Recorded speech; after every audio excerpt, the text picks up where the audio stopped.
And that's why I've asked our Secretary of Education, Jesly Lapus, to join us here, not only to banner him as the author of our tax reforms, but also that he can talk more about ICT in education later on in our open forum.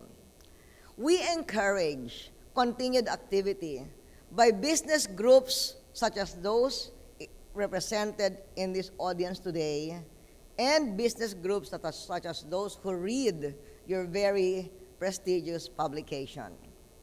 This also means the government continues to promote privatization as a counterpoint to our own pump priming. Privatizing our economy is a top priority.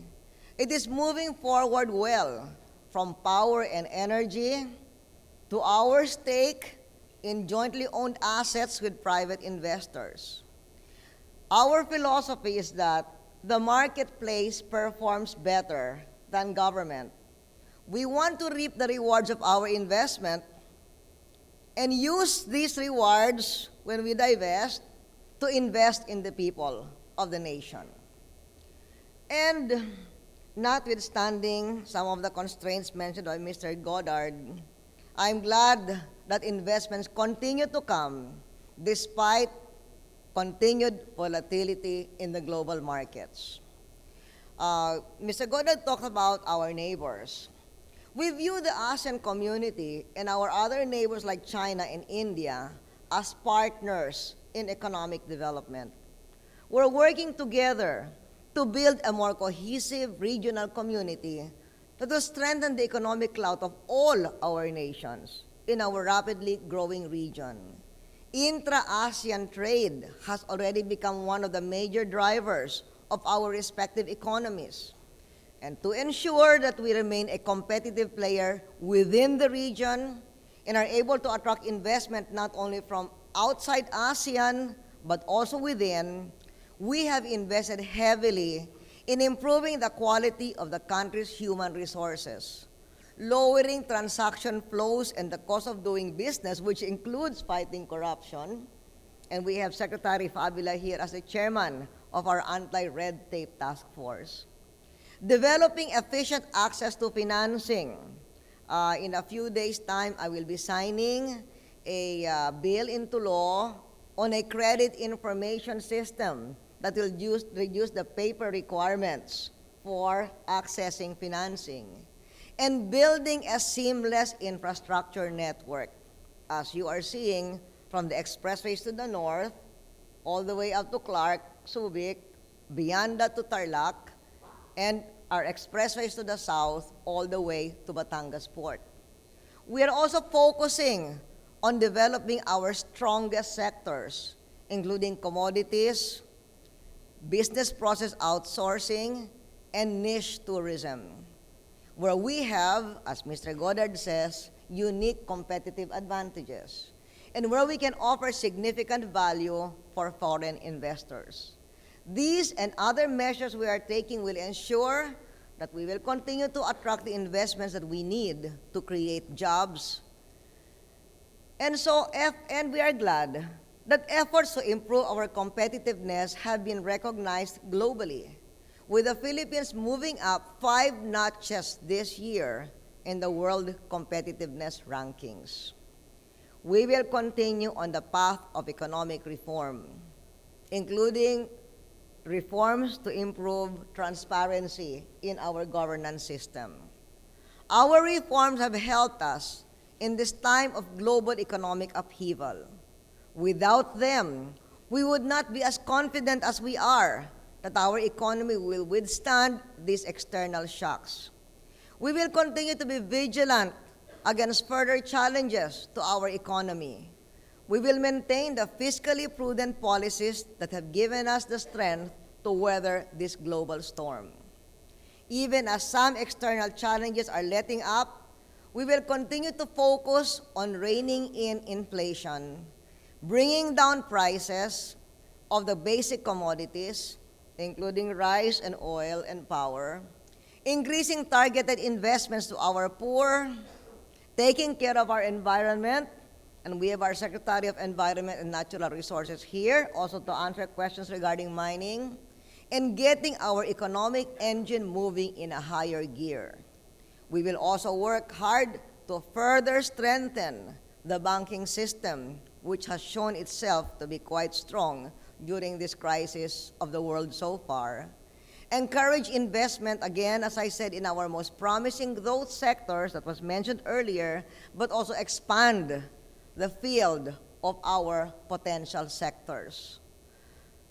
So we can see that all these measures do require strong actions internally, even if the challenges we face are broadly external. They require decisive and targeted action internally, and we have done that. We repeat that the best buffer we have to external vulnerability is our own domestic internal strength.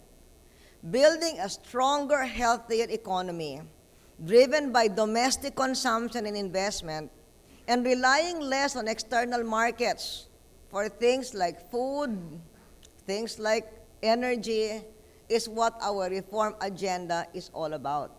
Also things like foreign loans that we used to need to finance our infrastructure, not anymore now. We can finance it by our own resources.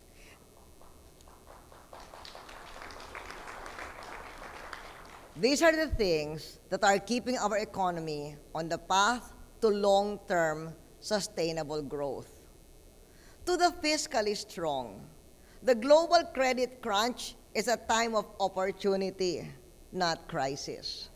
To the likes of oil-producing countries, the Singapores of the world, and others of such fiscal strength, this has been a time to exploit the financial vacuum, as we have seen their purchases into the world financial institutions earlier this year. Similarly, in the private sector, this is the time for the businessmen who have the financial liquidity to expand their role in their respective markets. And in the Philippines, we have quite a few of those businessmen who have that financial clout. Of equal importance to sheer financial capacity is the ability to decide and move quickly. The road between a decision to invest and the actual writing of the check is fraught with uncertainty. And from my experience, the bastions of wealth with both financial capacity and quick execution are the Middle East powers, given their oil-driven wealth and their unitary government status. The fact that the Philippines has a Mindanao close to the hearts of Middle East powers opens up such opportunities for us. And we have been mobilizing these opportunities not only in Mindanao, but in our urban beltway as well. Our investment offer is excellent. It includes a government committed not only to continuing infrastructure expansion, and as I said, we can afford it now on our own steam, but also to working with individual companies to ensure that their needs are met. It includes one of the most productive and competitive workforces in the region and a strong macroeconomic environment. If there is any doubt that we don't value any particular company's investment, including a company experiencing some attempts